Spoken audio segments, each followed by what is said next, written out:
Blake Griffin, all-star forward for the Clippers, 4-18 on the road for the Clippers coming into this matchup. Mo Williams missed the previous 13 games with a hip injury. He played and played well. And Blake Griffin slamming it down. Ooh. Clippers up 20-15. You see Blake, he's still not the human highlight film because we have that in Dominique Wilkins. He's the rim reaper. Time winding down in the first quarter, and Blake Griffin beats the buzzer with a three, Coach Fratello. Well, he had a huge night, both ends. Offensively, 32 points, 13 rebounds on the glass, and there we see a huge block that time by J.J. Hickson. And then up top to Christian Eyenga, and he catches it and slams it through. Mo Williams had 9 assists off the bench in the first half. Clippers down 3. Antoine Jamison, he drains the long jumper, fouled by Ryan Gomes. Three-point play gave the Cavaliers a 3-point lead. Now, late second quarter, Blake Griffin beats the buzzer again. You got to be kidding me. Great catch, great concentration, and you can see the touch by the young fella. He knocked it down. Clippers up 53-52 at halftime to the third. More Blake Griffin flying into the stands. And, Coach, watch the fan back there. Pretty excited to have his hands on Blake right there. Thought he was coming right into his lap. Blake Griffin would be okay, and so would Ramon Sessions. Watch him split the D in a hard layup, Smitty. I like Ramon Sessions, one of my favorite young players. Plays hard, coming off the bench for the Cleveland Cavaliers. And look at the block by J.J. Hickson, and he had a few of them tonight. He did. He had 4 of them, and it leads to a Mo Williams 3-ball, and the Cleveland Cavaliers lead 104-98 in the fourth. Another look at the block by Hickson. What a game he had.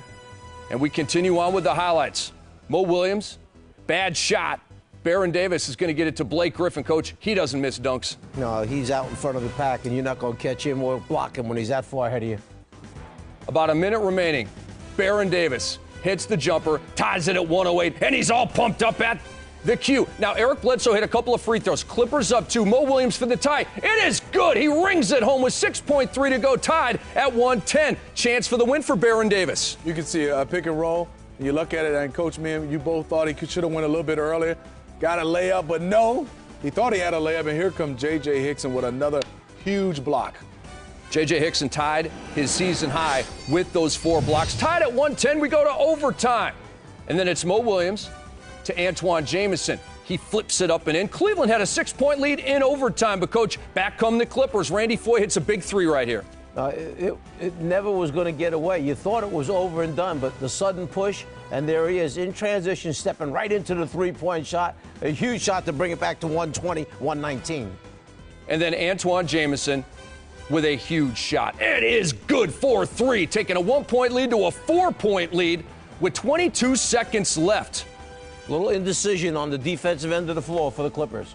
And then the inbound for the Clippers, down 4 to Blake Griffin. This was an unbelievable shot by Randy Foye. It did not go in, but finally some luck for Cleveland. Yes, finally, like you said, Rick, but for him to get this shot off and also have a chance to make this shot, it went around the rim a couple of times and just bounced out. And you just had that feeling if that ball goes in, maybe the streak continues. But it's over. It's all over. The Cleveland Cavaliers snapped their 26-game losing streak with a 126-119 overtime victory. Antoine Jamison goes for 35 points and passes the 18,000-point mark for his career.